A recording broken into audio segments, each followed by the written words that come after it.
Merci Emmanuel. Justement, c'est toute la question. On s'est intéressé à ces diffuseurs de vapeur d'eau et d'arômes artificiels. Il y aurait 500 000 adeptes en France. Alors, est-ce qu'elles sont efficaces, justement? Est-ce qu'elles sont dangereuses? Regardez l'enquête de Julie Delettre. Ils ne fument pas, ils vapotent. Voilà pourquoi ils sont tolérés dans les lieux publics. En France, il serait 500 000 utilisateurs réguliers de ces nouvelles cigarettes électroniques. Pour la majorité d'entre eux, d'anciens fumeurs convertis. Ce qui m'a poussé à la cigarette électronique, c'est que j'avais pas réellement envie d'arrêter de fumer. Je voulais continuer le plaisir, tout en m'abîmant moins la santé. Moi j'aimais beaucoup fumer, j'aimais le geste. Donc voilà, la cigarette électronique, c'était pour moi vraiment la bonne alternative. On m'a fait essayer une fois la cigarette électronique et j'ai été agréablement surprise. Et depuis le mois d'avril, ça fait 6 mois que je vapote. Ce qu'ils inhalent, c'est un liquide contenant de l'eau, de l'alcool, ainsi que des substances aromatiques composées d'additifs alimentaires et d'arômes artificiels. Ce liquide existe avec ou sans nicotine. La communauté de vapoteurs est en constante évolution. Grosso modo, depuis 4 ans, on a constaté qu'elle doublait chaque année. Ça nous permet de continuer de fumer, mais sans tabac. Avec l'interdiction de fumer dans les lieux publics et les récentes augmentations du prix du tabac, les points de vente de cigarettes électroniques ne désemplissent pas. Aujourd'hui, le prix du tabac flambe, comme le pétrole. Le tabac est un produit, entre guillemets, de luxe. Vapoter devient quelque chose de plus abordable. Et puis c'est quelque chose d'assez agréable. Les mêmes fabricants qui, en 2007, disaient ce produit, c'est un produit pour arrêter de fumer. Quand l'interdiction de fumer est arrivée, ils ont dit c'est un produit pour fumer là où c'est interdit.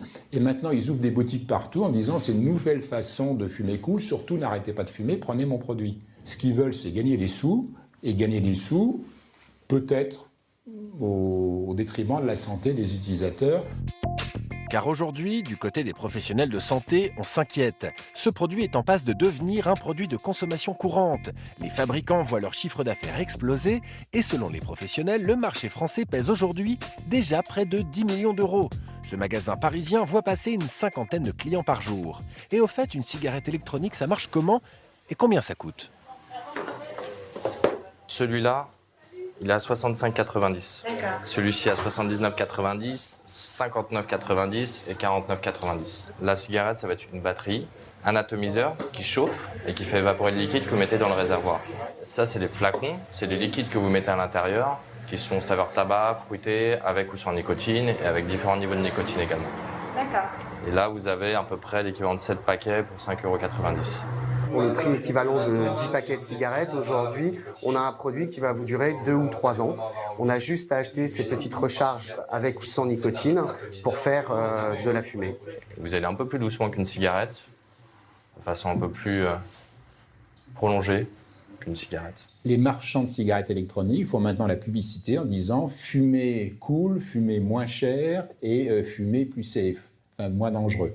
Ils n'ont aucune preuve de rien. Ce qui est dans la cigarette électronique est irritant pour la gorge de façon indiscutable, modifie la réactivité des voies respiratoires, c'est indiscutable. À long terme, on ne sait pas, parce que c'est un produit qui est tout récent. Il y a peut-être un effet, il n'y a peut-être pas d'effet dangereux. On est dans l'ignorance et donc les médecins décommandent les produits dont on ignore s'ils sont dangereux ou pas dangereux. Le gros problème dans les cigarettes électroniques, c'est qu'on ne sait pas vraiment ce qu'il y a dedans. Nous n'avons absolument aucune donnée sur la qualité des produits qui sont utilisés. Ces produits-là ne sont vraiment pas anodins. C'est des produits dont il faut se méfier parce qu'on a très peu de recul dessus. Présentées par certains fabricants comme une aide au sevrage tabagique, ces nouvelles cigarettes n'ont pourtant pas fait leurs preuves. Aujourd'hui, il n'existe pas de cigarette électronique qui a prouvé son effet dans le sevrage tabagique. Si l'on souhaite arrêter de fumer, il faut consulter un tabacologue. Ni médicaments ni tabac, la cigarette électronique échappe aux législations de ces deux catégories et se retrouve en vente libre. De plus, présentée comme un gadget électronique, elle serait pour les plus jeunes un premier pas vers le tabagisme.